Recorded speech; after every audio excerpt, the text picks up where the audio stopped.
The mystery in the tribe. The forest whispered secrets among the leaves. The wind, heavy with a dense aroma of damp earth, passed through the tall palm trees and moss-covered trunks, like an invisible spirit watching the events about to unfold.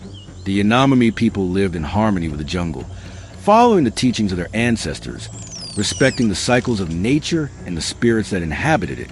But that night, something disrupted this balance. The arrival of the foreign research team brought both curiosity and apprehension.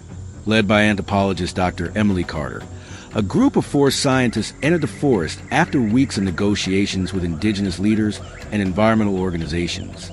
Emily was a woman with a sharp gaze and a soft voice, with years of experience studying isolated communities. Her presence, though respectful, stirred suspicion among the elders. They knew that white people always came seeking something, and it wasn't always just knowledge. Despite the initial tensions, the tribe made space for the researchers. They were welcomed by Chief Atapo, a man of imposing presence, his arms marked with scars from ancient battles.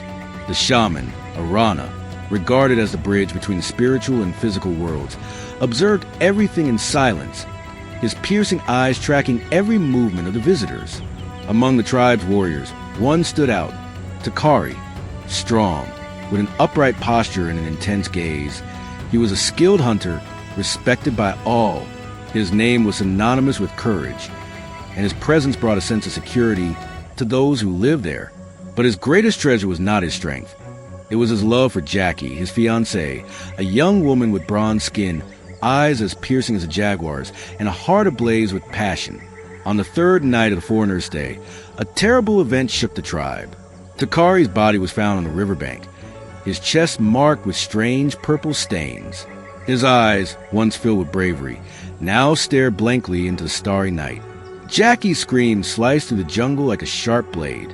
Her desperate wailing echoed among the trees, frightening even the nocturnal animals. She threw herself over her beloved's lifeless body, clinging to him as if her sorrow could bring him back. Her sobs merged with the murmuring water, while the members of the tribe gathered around the tragic scene. Chief Atapo examined the body with a grim expression.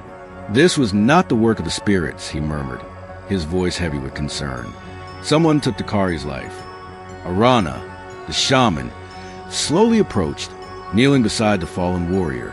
He ran his wrinkled hands over Tukari's chest, sensing the lingering energy in the air. "There's something hidden here," he said, his voice a whisper carried by the wind. "The shadows of betrayal walk among us." Meanwhile, the researchers watched the scene in silence, trying to grasp the gravity of the situation.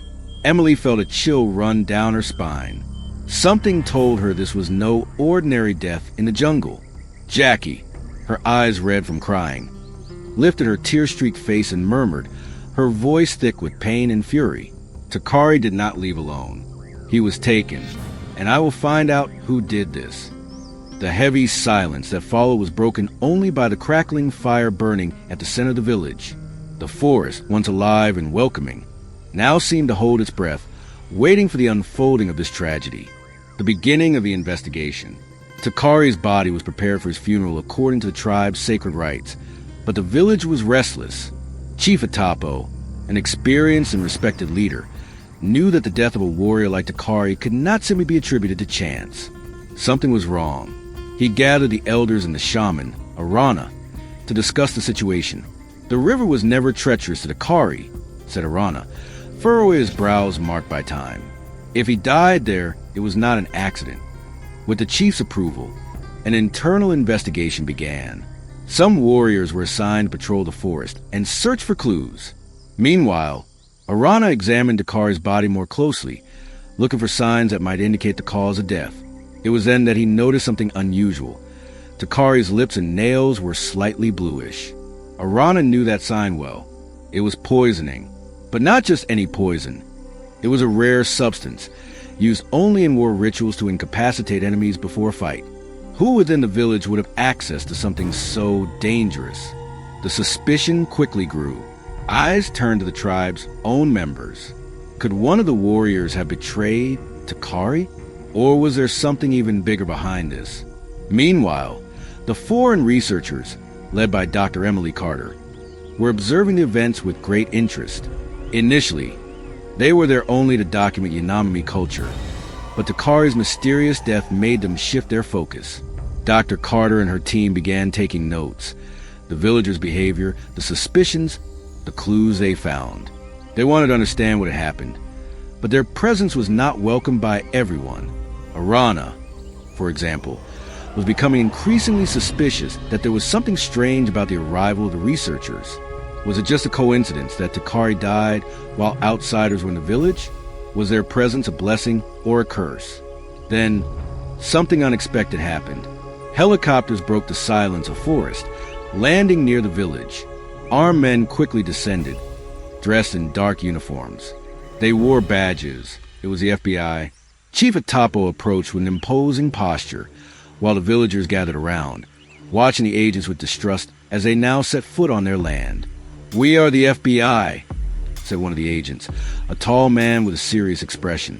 "We are investigating an illegal network of gold and timber trafficking in this region.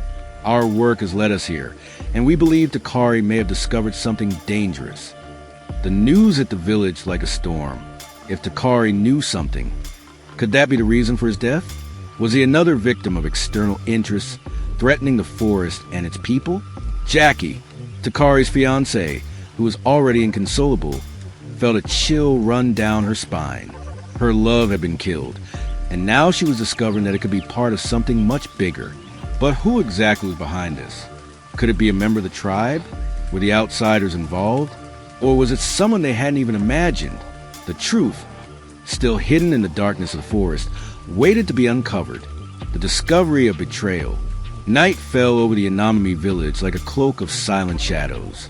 The heat of the day had given way to a cold, unsettling breeze, as if the ancestral spirits were whispering to the living about the injustice that had been committed. Tukari's body had already been given to the river, as per the tribe's rights, but his presence still lingered among the warriors and families. He was one of the most respected, a protector of the village, a man who never backed down in the face of danger. His death was not just a tragedy. It was a sign that something much larger was at stake. The investigation led by Chief Atapo and Shaman Arana was progressing slowly. There were no direct witnesses, no weapons found, only tracks on the ground and a body that pointed to possible poisoning. But that night, a new element emerged. A young warrior named Nauru, who had remained silent until then, approached the circle where the elders were gathered. His face was pale, and his eyes avoided making direct contact with the tribe's leaders.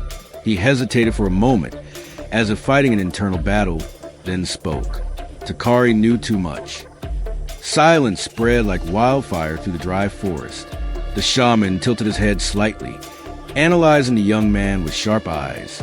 "What do you mean by that?" His voice was deep and piercing. Nauru took a deep breath before continuing. He discovered something he shouldn't have.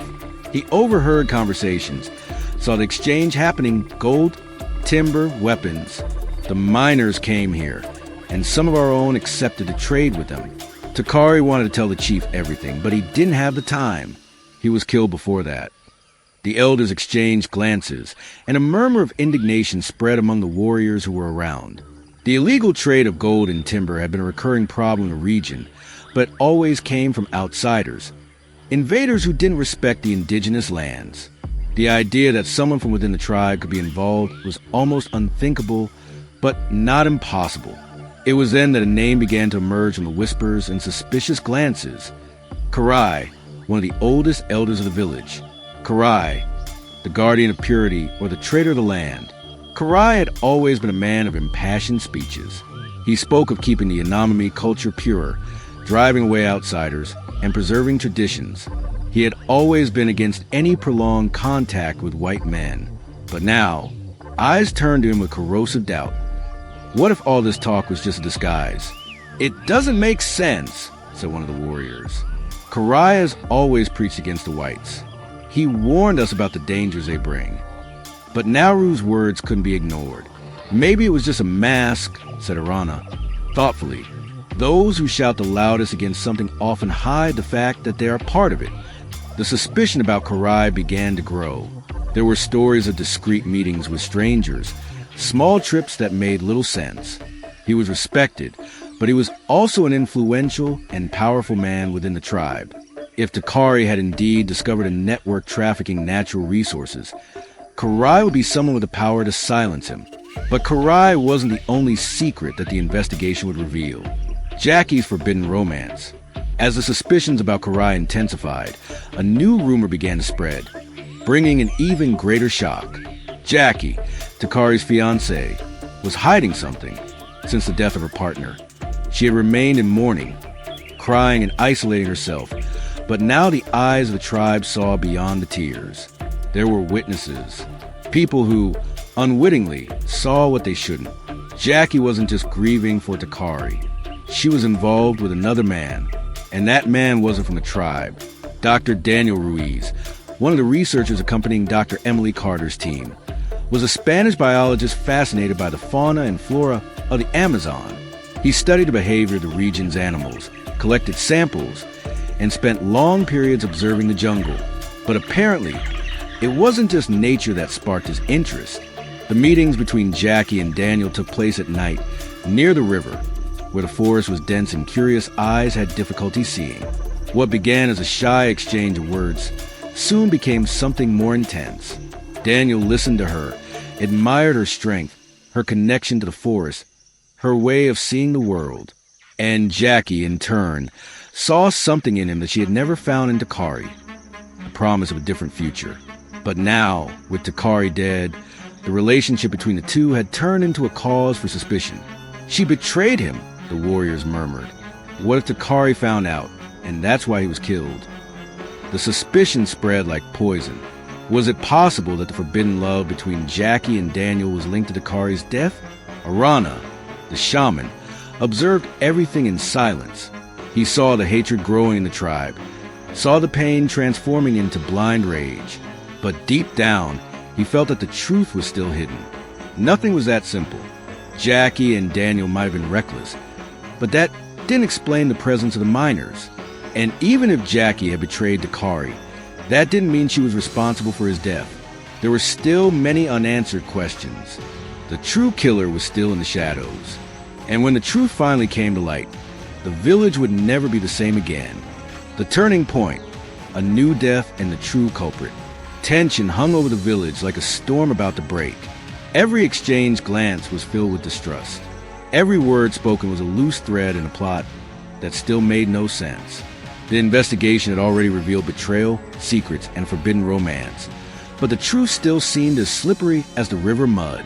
It was then that fate struck once again. The mystery of Karai's death. The next morning, a scream echoed to the forest like thunder. Death! Someone has been killed.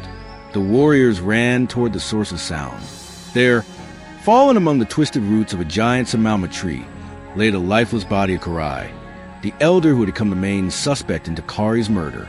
His eyes were wide open, staring at the sky, and his body was rigid, as though death had taken him quickly and mercilessly. Beside him, a small ceramic jar lay tipped over, with traces of a dark liquid clinging to the edges. He was poisoned, declared Arana, kneeling beside the body and smelling the substance. It wasn't just any poison. It was a rare substance used in war rituals. The discovery shook the village. If Karai was dead, it meant there was a second killer on the loose. What had once seemed like a simple conspiracy now became even more complex. If Karai was involved in the illegal trafficking, who killed him? The miners themselves to cover their tracks? Or someone from a village seeking justice with their own hands? As Karai's body was prepared for funeral rites, the FBI began to act with more intensity. The connection between Tukari and the miners. FBI agents had been in the village for days, but until that moment, they had kept a low profile. Now, however, the mask had fallen. Special Agent James Connors, a middle-aged man with a cold and calculating gaze, called the research team for an urgent meeting. Tukari knew too much, and someone made sure he would never speak. He placed a folder on the makeshift table of the camp. Blurred photographs showed miners carrying raw gold, piles of legally cut wood, and among them, a familiar face. Karai, the elder, was indeed involved, but now he was dead. We found out that Tukari discovered one of the illegal camps a few weeks ago. He watched them secretly, and saw when they made a deal with a group of men speaking Spanish. The researchers exchanged glances. Spanish? Dr. Emily Carter broke the silence. And what did Tukari do with this information? Agent Connors took a deep breath. He tried to warn someone, but before he could do anything, he was silenced. The silence in the tent was absolute. Now, everyone was sure Tukari was murdered because he knew too much. But who had carried out the crime? The miners? Someone from the village? Or someone no one suspected? The discovery of the murder weapon. It was then that a new detail emerged.